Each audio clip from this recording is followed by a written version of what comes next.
It's Hopalong, Cassidy.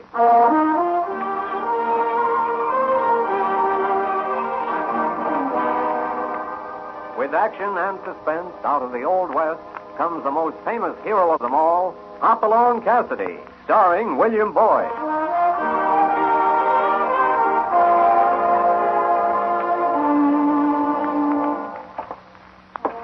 The jingle of the silver spurs heralds that fabulous figure of the early West, Hopalong Cassidy. The same Hoppy you cheer in motion pictures with the same California you've laughed at 100 times in your local theater. These famous partners come riding into radio just as you've asked for them. William Boyd as Hopalong Cassidy and Andy Clyde as California. Our story tonight, the Coltsville Terror.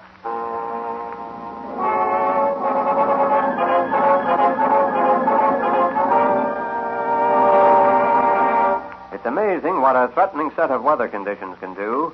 At the moment, they're joining forces with Hopalong Cassidy to get California into a church. A deserted church in the deserted town of Coltsville. Black clouds are piling up overhead, and the church stands silent and foreboding like the rest of the town.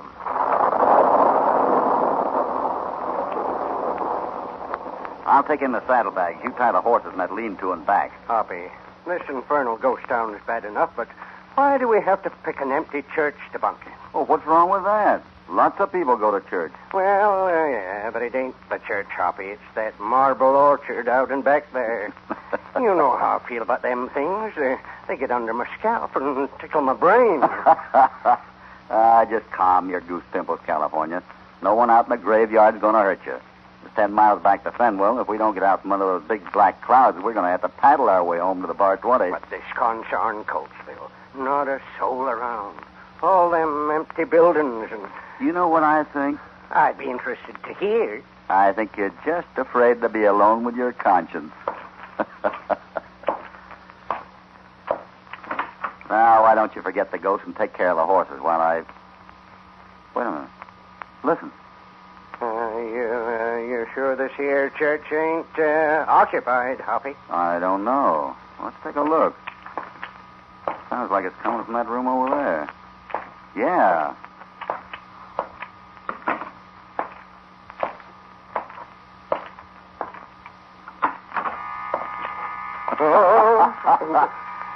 It's only the organ here with the wind blowing through the pipes up in the loft. Well, the loft... what do you know? The wind through the... Now I feel better. But not much better. Come on now. There's a wood stove in the next room, and I could use some of those beans of yours. You know, it'd be nice having music with our dinner. Hey, California?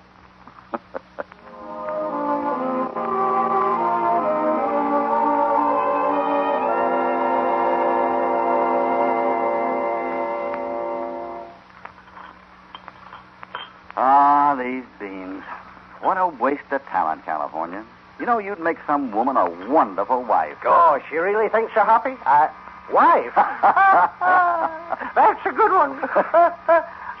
What's the matter?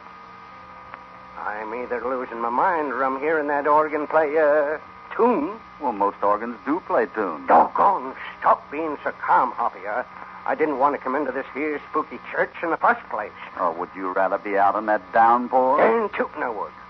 I didn't like it when we first come into this church with the organ howling away and you were telling me it was the wind and now it started playing a tune. Well, what do you got to say? Oh, me? Oh, I'd say Coltsville has very remarkable wind. And as much as I regret leaving these beans, I guess we better investigate. Come along, California.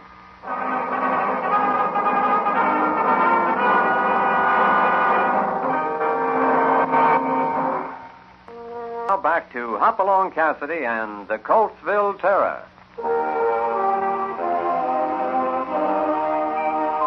Hoppy and California have found shelter from the storm in an abandoned church in the deserted town of Coltsville. Or at least they thought the church was abandoned until a moment ago. Coming, California? Depends where you're going. Let's take a look at that organ again. Why don't I just stay here and mind these beans? Well, if you'd rather be alone. On second thought, I'm right behind you, Hoppy. I've never seen you so scared before. I ain't scared of nothing I can draw a bead on, but when it comes to Quiet. ghosts... Here we go. Oh, I'm sorry if we frightened you, miss. You see, we... Yes, you did frighten me. Would you mind telling us what you're doing here? Well, ma'am, we thought we'd spend the night here out of the storm. I'm Hopalong Cassidy, and this is California Carlson. We figured the church was deserted like the rest of the town, And, as you see, it isn't. So if you don't Just mind... a minute, Mother. This was your father's church, Susan. I see no reason why it should be used as a hotel. I said just a minute, Mother. It happens to be my church now. Father used to think of it as a place of shelter. As far as I'm concerned, it still is. If you care to spend the night here, Mr. Cassidy, you're perfectly welcome. Thank you very much. I'm Susan Crowell, and this is my mother. How do you do, Miss Howdy. Crowell? Mother and I come down here evenings to play the organ. There's very little else to do around here. I see. You say this was your father's church? Yes. He's out in the graveyard now, Mr. Cassidy. Oh, I'm sorry. My mother and I and Deacon Black are the only ones left in Coltsville now. Deacon Black? Well, Mr. Black isn't a real deacon. We just call him that because he's a fine man who helped Father build the church. He's been very faithful to us since Father was killed last spring. Well, it seems to me that's about the time people began leaving Coltsville. We'd prefer not to discuss that now, Mr. Cassidy. Oh, I'm sorry. Still, I can't help but be a little curious as to what would make 100 people suddenly pick up and leave town. It sounds like we're due for another downpour, ma'am. We'd be happy to take you home I if... think that's a good idea. We live just down the street, Mr. Cassidy. You can see the house from this window here. Look out! Out of the way! That beam!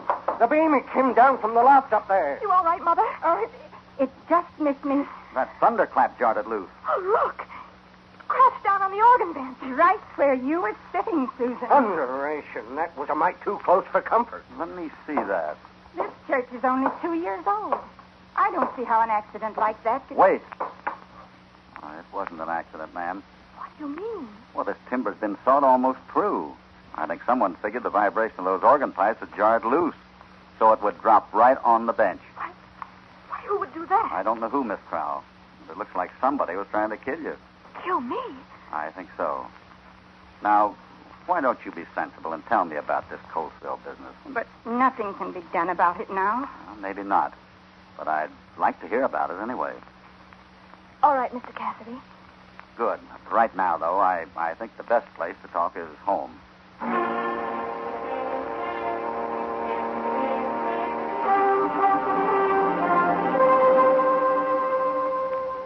Now, you say your father built the church, Miss Crowell? Yes, with his own money.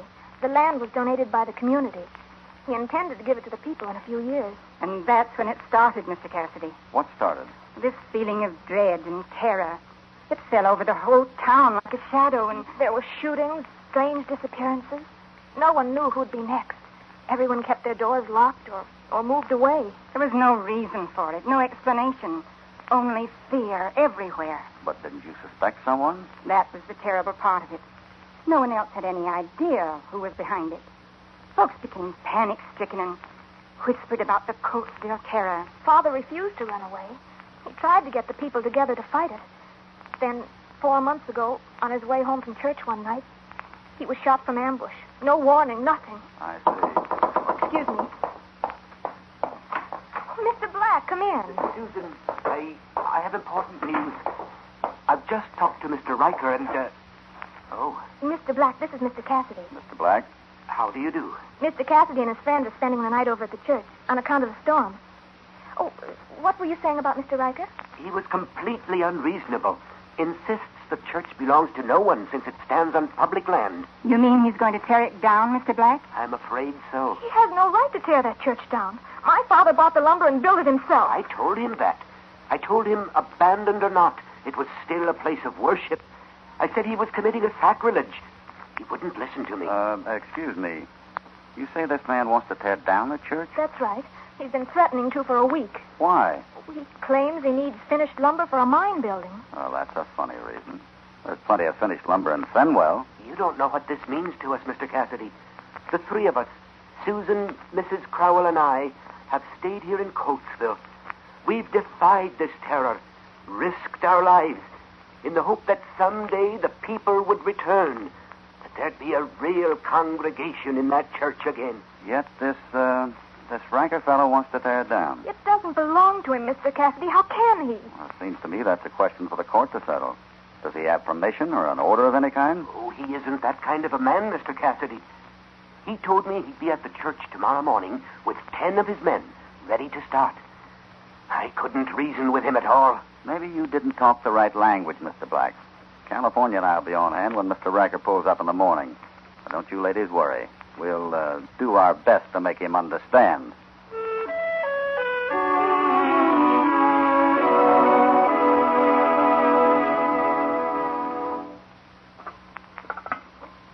Bacon's about ready, Hoppy. Breakfast will have to wait. Huh? Come over to the window. What is it? Looks like Mr. Riker and party are right on schedule. All right, boys, let's get rolling. We'll haul out the tools, Holy cow, he brung an army with him. He's got a lot of foresight, that man. First time I knew a 6-gun was standard equipment for a carpenter. Come on, California. This gang means business.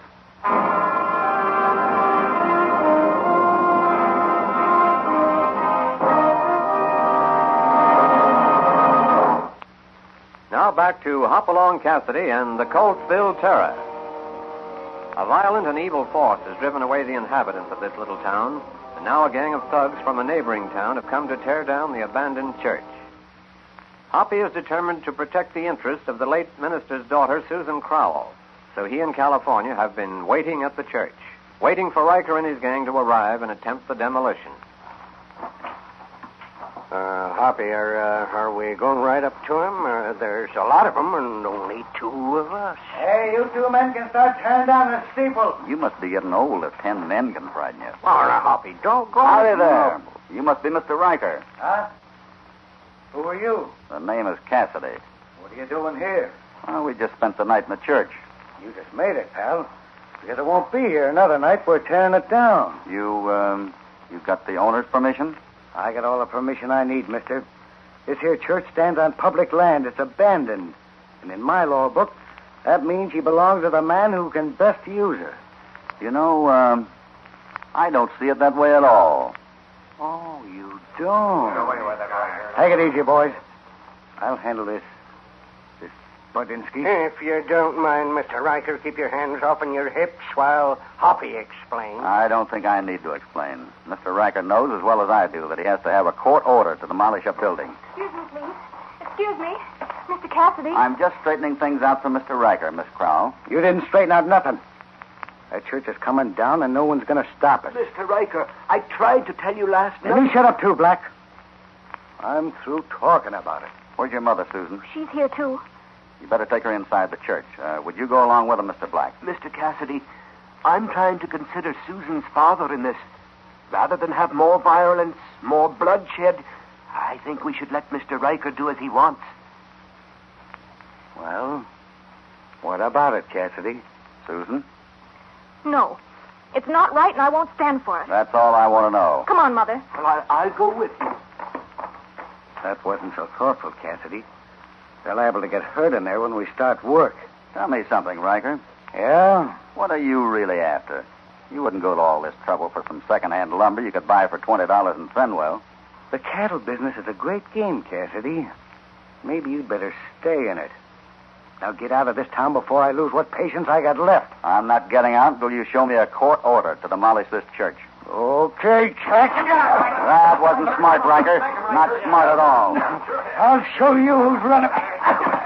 Nice work, Hoppy. Quick, into the church. Get down low. Those walls are thin. Mr. Cassidy, are you hurt? No, keep down. Oh, Mr. Cassidy, I knew this had happened. I knew it. Easy, Mrs. Crowell. Sometimes it's better to fight, Mother. Oh, that's what your father said. Look what happened to him. I told you, Mr. Cassidy, we should have... It's too late to do anything about that now. At least Riker knows he'll have a fight on his hands. California, take a look out that window. What are they doing? Looks like he's talking to his men out there in that grove of trees. I could pick off Riker like a fly in a white ceiling. Put your gun down. No, I don't mean to argue, Hoppy, but it looks to me like we've gone about as far as we can with diplomacy. I gotta think this out. That fellow sure wants $20 worth of lumber. I wonder why. Keep down, everybody. Mr. Black, you stay here with the women. Where are you going? There might be some old furniture or something in the basement. We'll need it to barricade these windows. Mr. Cassidy, How long do you intend to keep this up? Until Mr. Riker decides it's cheaper to buy his lumber in Fenwell. Come on, California, let's see what we can find.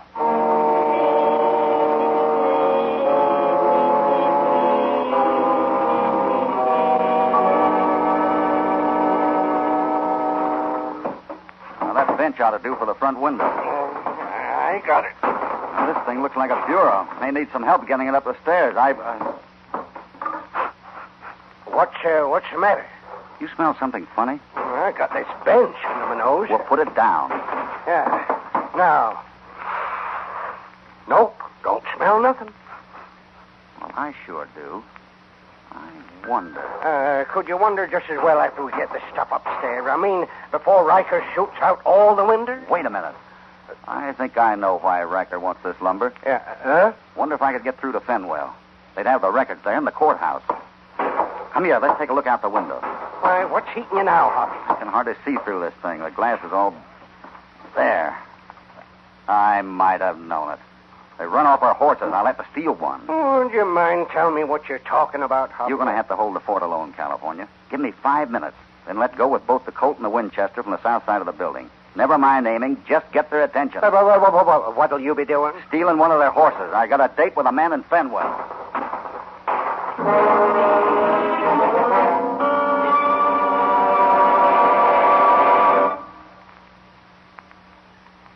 Listen, Riker. I didn't bargain for nothing like this. Shut up. I won't shut up. We'll never get away with this strong-arm stuff, and you know it. They got the law in Fenwell. You heard what the boss said, didn't you? That church comes down by nightfall or else. Yeah, but And it don't make any difference to the boss where the law is. Once that church is down, the crowds are licked. Now, look, Jerry. You're in for your percentage, same as the rest of us. If you get a beef, why don't you take it right to the boss? Well, I ain't gonna walk up to him and... And neither am I. I'll get around to the south side with the rest of the boys. If Cassidy wants to shoot it out, it's okay with me. That won't be good enough, Riker. Huh? Oh, boss, Shut up. That'll break your lousy neck. I'm doing the best I Well, can. it's not good enough. You had Cassidy right under your nose this morning. 10 men behind you. Why'd you let him get inside that church? I couldn't shoot him down. Well, you're gonna have to do it now. Huh? I've got a hunch he's gonna try and break through. Get over to Fenwell. Well, if that's all you're worried about, boss, It's enough, isn't it? you ain't got a chance. We got the horses. Riker! What's the matter, Jerry? Cassidy! He What about Cassidy? just saw him right away. Grabbed one of our horses. You see what I mean, Riker? Get the boys, Jerry. Mount up and follow them. But he run off all our horses. They're spread clean out over the countryside. Don't stand there, Riker. Get the boys together. I don't care how you do it, but you've got to stop Cassidy before he gets to Fenwell.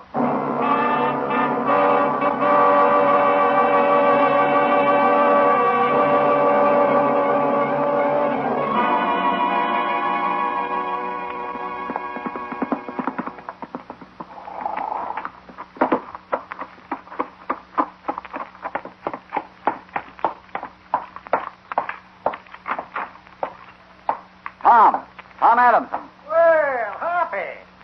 You old varmint. How in tarnation you been? No time to talk, Tom. Quick, get me the Coltsville property records. You got them here, haven't you? Sure. What's up, Hoppy? I don't know yet. Look, I want all correspondence, copies of letters, anything you got on that Coltsville section since everybody left town. Oh, getting ideas, Hoppy? Just guessing, Tom. But you might check with the sheriff and see if he can round up a posse in a hurry. If I'm right, we're going to need it.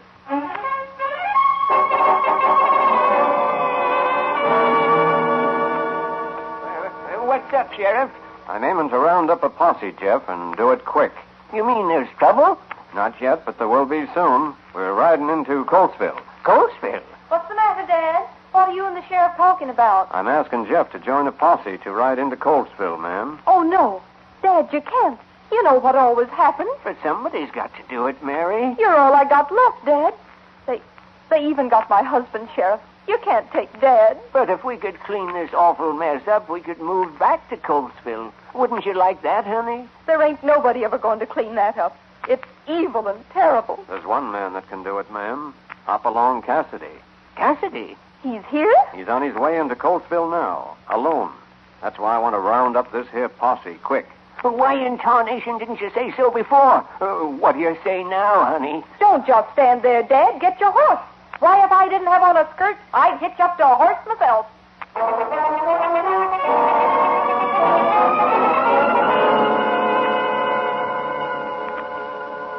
Oh, I just tell you I can't stand any more of this, Susan. We've got to hold out, Mother. I've done all I can do, Susan. I risked my life by going outside to see Mr. Riker. I pleaded with him, and he's finally agreed to let us all go in peace if we leave now. Mr. Carlson, I refuse to stay here a minute longer. I'm sorry, ma'am. Hoppy told me to hold the fort till he got back, and we're staying right here. Good heavens, Mr. Carlson, can't you be reasonable? It's dark outside. We've been here all day. And maybe you can tell us why Mr. Cassidy walked out without so much as a word to us. Mrs. Crow, I don't know how long, many years 'tis since I took to riding with Hopalong Cassidy. I trusted him the minute we met, and I've been trusting him ever since. So far, I ain't ever been wrong. Mr. Carlson's right, Mother. This is no time to give up. But how do we know he got through? He might have been shot. They might be holding him, anything. Oh, it's not quite that serious, Mrs. Crow. What, Hoppy? Where have you been? Over in Fenwell, trying to find out what made Mr. Riker so anxious about getting this lumber. It's an interesting question, Mrs. Crow, and I found a very interesting answer.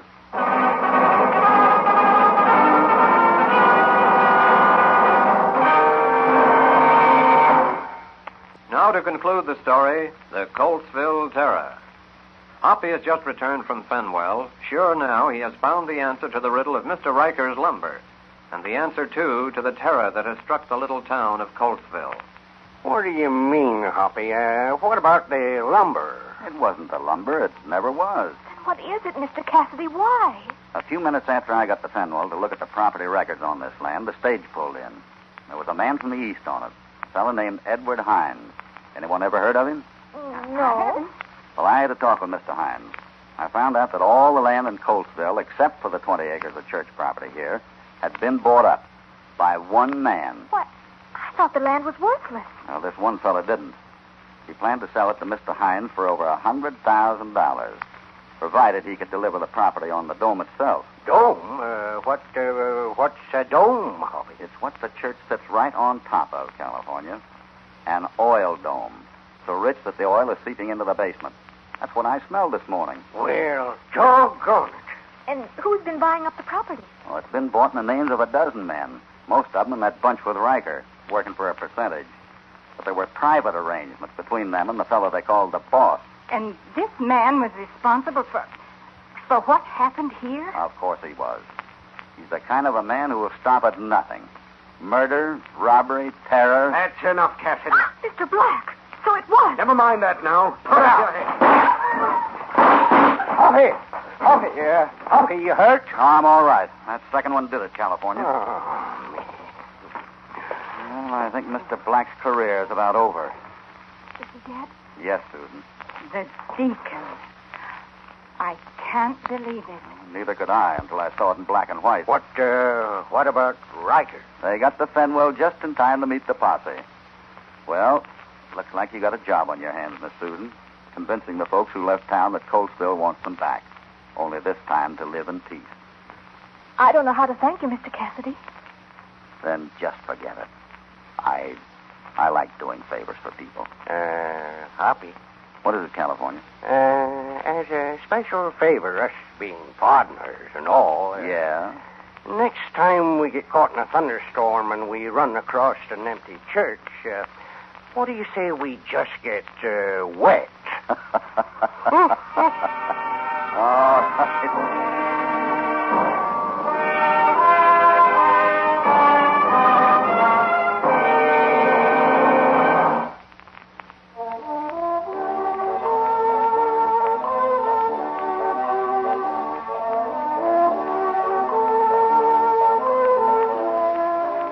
Things are going to be mighty different in Coltsville now, thanks to Hopalong Cassidy. He and California are heading back to the Bar 20 now, and they hope to get a spell of rest. But you can just bet that won't last for long, there'll be somebody in trouble, and then Hoppy'll go into action again. Hopalong Cassidy, starring William Boyd, is transcribed and produced in the West by Walter White, Jr. The Coltsville Terror was written by Harold Swanton. All stories are based upon the characters created by Clarence E. Mulford.